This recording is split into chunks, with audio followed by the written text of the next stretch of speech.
আপনারা কি জানেন আজকের এই এত আধুনিক পৃথিবীতে যেখানে বিজ্ঞানীরা মহাকাশের শেষ প্রান্ত পর্যন্ত দেখতে পারে, সেখানে আমাদের এই পৃথিবীর বুকেই এমন কিছু রহস্য আছে যা আজও কেউ ভেদ করতে পারেনি।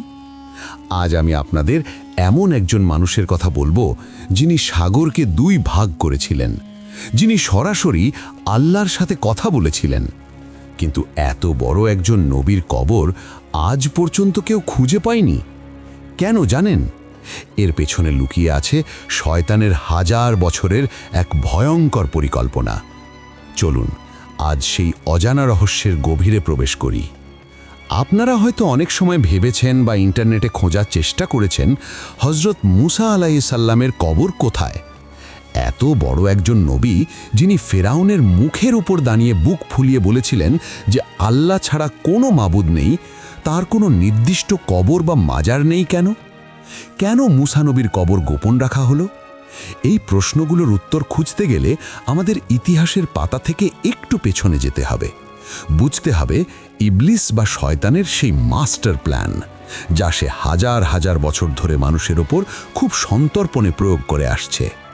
শুরুটা হয়েছিল সেই দিন যখন আল্লাহ আদম আলাইহিস সালামকে সৃষ্টি করলেন। আল্লাহ ফেরেশতাদের বললেন আদমকে সেজদা করতে, কিন্তু ইবলিস অহংকার করে সেজদা করল না। এর ফলে আল্লাহ তাকে জান্নাত থেকে বের করে দিলেন। কিন্তু যাওয়ার আগে শয়তান আল্লাহর কাছে একটা জিনিস চাইল। সে কিয়ামত পর্যন্ত বেঁচে থাকার সময় চেয়ে নিল। আর এই সময়টা পেয়ে সে একটা ভয়ঙ্কর প্রতিজ্ঞা করল। সে বলল সে মানুষের সামনে থেকে, পেছন থেকে, ডান দিক থেকে এবং বাম দিক থেকে আসবে আর মানুষকে সহজ সরল পথ থেকে সরিয়ে দেবে। শুনতে সাধারণ হুমকির মতো মনে হলেও এটা ছিল তার একটা বিশাল ছক। আর জানেন শয়তানের সবচেয়ে বড় অস্ত্র কি? সেটা কোনো রাগ বা ঘৃণা নয়, তার সবচেয়ে বড় অস্ত্র হলো ভালোবাসা। শয়তান খুব ভালো করেই জানে যে মানুষকে যদি সরাসরি কোনো খারাপ কাজ করতে বলা হয়, মানুষ সেটা সহজে করবে না। কিন্তু ভক্তি, শ্রদ্ধা বা ভালোবাসা, এই অনুভূতিগুলোকে আমরা সব সময় খুব পবিত্র মনে করি। আর শয়তান আমাদের এই পবিত্র আবেগটাকেই ব্যবহার করে। একটা সহজ উদাহরণ দিলে বুঝতে পারবেন। হযরত নূহ আলাইহিস সালামের সময়ের কথা। সেই সমাজে 5 জন খুব ভালো মানুষ ছিলেন। তাদের নাম ছিল ওয়াদ, সুয়া, ইয়াগুস, ইয়াউক এবং নসর। তারা গরিবদের সাহায্য করতেন, মানুষকে সব সময় সঠিক পথ দেখাতেন। সমাজের সবাই তাদের খুব ভালোবাসত। একদিন যখন ওই ভালো মানুষগুলো মারা গেলেন, তখন শয়তান মানুষের কাছে এসে খুব মিষ্টি কথায় বলল, এই মানুষগুলো তো অনেক ভালো ছিল, এদের স্মৃতিগুলো তো একদিন হারিয়ে যাবে। তোমরা বরং এদের পাথর দিয়ে মূর্তি বানিয়ে রাখো, তাহলে এদের দেখলে তোমাদের সব সময় আল্লাহর কথা মনে পড়বে। মানুষ ভাবল কথা তো একদম ঠিক, স্মৃতি ধরে রাখতে তো আর কোনো দোষ নেই। প্রথম প্রজন্ম সেই মূর্তিগুলোকে শুধু সম্মান করত। কিন্তু পরের প্রজন্মগুলো যখন এলো, শয়তান তখন তাদের বোঝালো এরা তো সাধারণ মানুষ নয়, এরা আল্লাহর অনেক কাছের মানুষ। তোমরা তো গুনাহগার, আল্লাহ সরাসরি তোমাদের কথা শুনবেন না। তোমরা বরং এই মূর্তিগুলোর কাছে চাও, এরা আল্লাহর কাছে তোমাদের কথা পৌঁছে দেবে। আর ঠিক এভাবেই ভালোবাসার নাম করে পৃথিবীতে প্রথমবারের মতো শিরক বা মূর্তি পূজার শুরু হলো। শুধু নূহ নবীর যুগেই নয়, আমাদের নবীজির জন্মের আগে আরবেও ঠিক একই ঘটনা ঘটেছিল। মক্কার লোকেরা কাবা ঘরের চারপাশে 360টি মূর্তি বানিয়েছিল। এর মধ্যে লাত নামের একটা মূর্তি ছিল। এই লাত কিন্তু কোনো কাল্পনিক দেবতা ছিলেন না। তিনি ছিলেন একজন খুব ভালো মানুষ, যিনি কাবা ঘরের পাশে বসে হাজিদের বিনামূল্যে ছাতু বানিয়ে খাওয়াতেন। তিনি মারা যাওয়ার পর মানুষ তাকে ভালোবেসে তার কবরের পাশে গিয়ে বসত। ধীরে ধীরে সেখানে ঘর হলো, তারপর মূর্তি হলো, আর মানুষ তাকে দেবতা বানিয়ে ফেলল। এবার এই পুরো বিষয়টা হযরত মুসা আলাইহিস সালাম আর তার জাতি বনি ইসরায়েলের সাথে মিলিয়ে দেখুন। বনি ইসরায়েল এমন একটা জাতি ছিল যারা নিজেদের চোখে সাগরের পানি 2 ভাগ হতে দেখেছে, আসমান থেকে মান্না ও সালোয়ার মতো খাবার নামতে দেখেছে। কিন্তু তাদের বিশ্বাস কতটা দুর্বল ছিল জানেন? মুসা আলাইহিস সালাম যখন আল্লাহর সাথে কথা বলার জন্য তুর পাহাড়ে গেলেন মাত্র 40 দিনের জন্য, আর এই 40 দিনের ভেতরেই সামেরি নামের এক লোক তাদের একটা সোনার বাছুর বানিয়ে দিল। আর তারা, যারা এত অলৌকিক ঘটনা দেখেছে, তারা ওই সোনার বাছুরকে ঈশ্বর মেনে পূজা করতে শুরু করলো।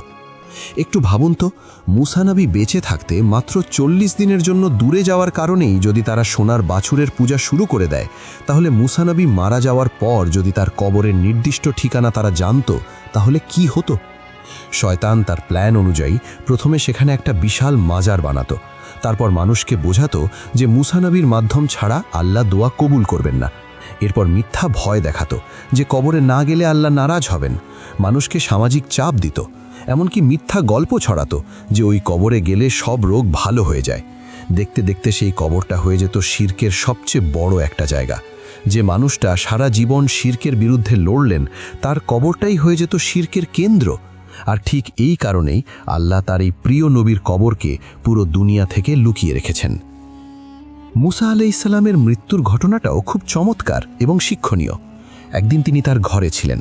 হঠাৎ কোনো অনুমতি ছাড়া এক অপরিচিত লোক তার ঘরে ঢুকে পড়ল এবং সরাসরি বলল যে সে তার জান নিতে এসেছে। মুসা নবী তো আর জানতেন না যে ইনি মালাকুল মৌত বা মৃত্যুর ফেরেশতা, কারণ ফেরেশতা এসেছিলেন একেবারে সাধারণ একজন মানুষের বেশে।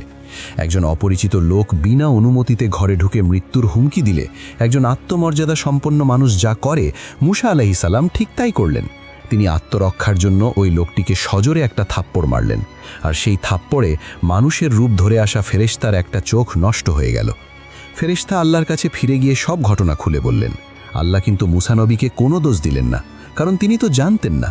আল্লাহ তার অসীম কুদরতে ফেরেশতার চোখ ঠিক করে দিলেন এবং তাকে আবার মুসা নবীর কাছে পাঠালেন, তবে এবার একটা বিশেষ প্রস্তাব দিয়ে। আল্লাহ বললেন, মুসাকে গিয়ে বলো সে যেন একটা ষাঁড়ের পিঠে তার হাত রাখে। তার হাতের নিচে যতগুলো লোম পড়বে, আমি তাকে ঠিক তত বছর আয়ু বাড়িয়ে দেব। একবার ভাবুন, একটা বিশাল ষাঁড়ের পিঠে হাত রাখলে হাতের নিচে কত হাজার লোম পড়ে। এর মানে হলো আরও হাজার হাজার বছর পৃথিবীতে বেঁচে থাকার এক নিশ্চিত সুযোগ। কিন্তু মুসা আলাইহিস সালাম এই প্রস্তাব শুনে শুধু একটা প্রশ্ন করলেন। তিনি বললেন, হে আল্লাহ, এত বছর পর কি হবে? আল্লাহ বললেন, এরপর মৃত্যু। মুসা নবী তখন একটুও না ভেবে বললেন, যদি শেষ পরিণতিই মৃত্যু হয় তাহলে তা এখনই হোক। শুধু আমার একটা শেষ ইচ্ছা, আমাকে পবিত্র ভূমির একেবারে কাছাকাছি নিয়ে দাফন করা হোক, যেন একটা ঢিল ছুঁড়লে তা পবিত্র মাটিতে গিয়ে পড়ে। আল্লাহ তার এই শেষ ইচ্ছা পূরণ করলেন। মরুভূমির এক লাল বালিয়াড়ির নিচে সীমানার শেষ প্রান্তে একেবারে নির্জন এক জায়গায় তাকে দাফন করা হলো। আর আল্লাহ সেই জায়গাটা মানুষের চোখের আড়ালে এক অদৃশ্য পর্দায় ঢেকে দিলেন। এর বহু বছর পর শবে মিরাজের রাতে আমাদের প্রিয় নবী হযরত মুহাম্মদ সাল্লাল্লাহু আলাইহি ওয়াসাল্লাম যখন মক্কা থেকে বাইতুল মাকদিসে যাচ্ছিলেন, তখন তিনি সেই লাল বালিয়াড়ির পাশ দিয়ে যান। তিনি নিজের চোখে দেখেছিলেন মুসা আলাইহিস সালাম তার কবরের ভেতর দাঁড়িয়ে নামাজ পড়ছেন, কারণ আল্লাহ জমিনের জন্য নবীদের দেহ খাওয়া হারাম করে দিয়েছেন। নবীজি মদিনায় বসে সাহাবীদের বলেছিলেন, আমি যদি আজ সেখানে থাকতাম তবে রাস্তার পাশের সেই লাল বালিয়াড়ির কাছে তোমাদের তার কবর দেখিয়ে দিতাম। তার মানে নবীজি জায়গাটা চিনতেন, কিন্তু তিনি কাউকে সেই জায়গা চেনান নিননি, কারণ তিনি ভবিষ্যৎ জানতেন। তিনি জানতেন ভবিষ্যৎ প্রজন্মকে শয়তান ঠিকই ধোঁকা দিয়ে শিরকের দিকে নিয়ে যাবে। তাই উম্মতকে রক্ষা করার জন্য তিনি এই জায়গাটা গোপনই রেখে গেলেন। পরবর্তীতে সাহাবী হজরত ওমর রাদিয়াল্লাহু আনহু যখন সেই পবিত্র ভূমি জয় করলেন, তিনিও এই কবর খোঁজার কোনো চেষ্টাই করেননি, কারণ তারা সবাই আল্লাহর এই গোপন রাখার আসল হিকমতটা খুব ভালো করেই বুঝেছিলেন। এই পুরো ঘটনার মধ্যে আল্লাহর বিচারের সবচেয়ে সুন্দর আর শিক্ষণীয় একটা দৃশ্য আছে। একবার ফেরাউনের কথা চিন্তা করুন, যে লোকটা নিজেকে ঈশ্বর দাবি করেছিল, যে লাখ লাখ মানুষকে দাস বানিয়েছিল, যে বলেছিল আমি তোমাদের সবচেয়ে বড় রব। আল্লাহ তার কি পরিণতি করেছেন? আজ মিশরের কায়রো মিউজিয়ামে একটা কাঁচের বাক্সে ফেরাউনের মামি রাখা আছে। প্রতিদিন হাজার হাজার মানুষ সেটা দেখতে যায়। কেউ তাকে সম্মান করে না, কেউ তাকে সেজদা করে না। সে চেয়েছিল চিরকাল মানুষের রব হয়ে থাকতে, আর আল্লাহ তাকে বানিয়ে দিয়েছেন পৃথিবীর মানুষের জন্য সবচেয়ে বড় একটা শিক্ষা। অন্যদিকে হযরত মুসা আলাইহিস সালাম, যিনি সারা জীবন এক আল্লাহর ইবাদত করেছেন, যিনি সব সময় আল্লাহর সন্তুষ্টি চেয়েছেন, আল্লাহ তাকে এমনভাবে রহমতের চাদরে ঢেকে রেখেছেন যে শয়তানের কোনো ধোঁকা, কোনো চক্রান্ত তার কবর পর্যন্ত পৌঁছাতে পারেনি। ফেরাউন পড়ে আছে সবার চোখের সামনে, আর মুসা নবী আছেন আল্লাহর পরম শান্তিতে, সবার চোখের আড়ালে। এটাই হলো আল্লাহর নিখুঁত বিচার। এটাই শয়তানের হাজার বছরের মাস্টার প্ল্যানের বিরুদ্ধে আল্লাহর সবচেয়ে বড় জবাব। আমাদের আসলে সেই মাটির ঠিকানা খোঁজার কোনো দরকার নেই। আমাদের দরকার মুসা নবীর মতো সেই মজবুত ঈমান, যে ঈমান দিয়ে আমরা শয়তানের সব ভাদকে জয় করতে পারবো, যে ঈমান দিয়ে আমরা যে কোনো পরিস্থিতির সামনে বুক ফুলিয়ে বলতে পারবো যে আল্লাহ ছাড়া আমাদের আর কোনো রক্ষাকারী নেই। বন্ধুরা, আজকের এই অজানা ইতিহাস আপনাদের কেমন লাগলো? যদি এই ঘটনা আপনাদের একটুও ভাবিয়ে থাকে, যদি আপনাদের ভালো লেগে থাকে, তাহলে অবশ্যই ভিডিওটিতে একটি লাইক দিন। আর এমন আরও অনেক অজানা এবং শিক্ষণীয় ঘটনা সবার আগে জানতে আমাদের চ্যানেল জ্ঞানাঙ্কন এখনই সাবস্ক্রাইব করে আমাদের সাথেই থাকুন। আপনাদের ভালোবাসা আর সাপোর্টই আমাদের এগিয়ে যাওয়ার শক্তি। ভালো থাকবেন, সুস্থ থাকবেন। আল্লাহ হাফেজ।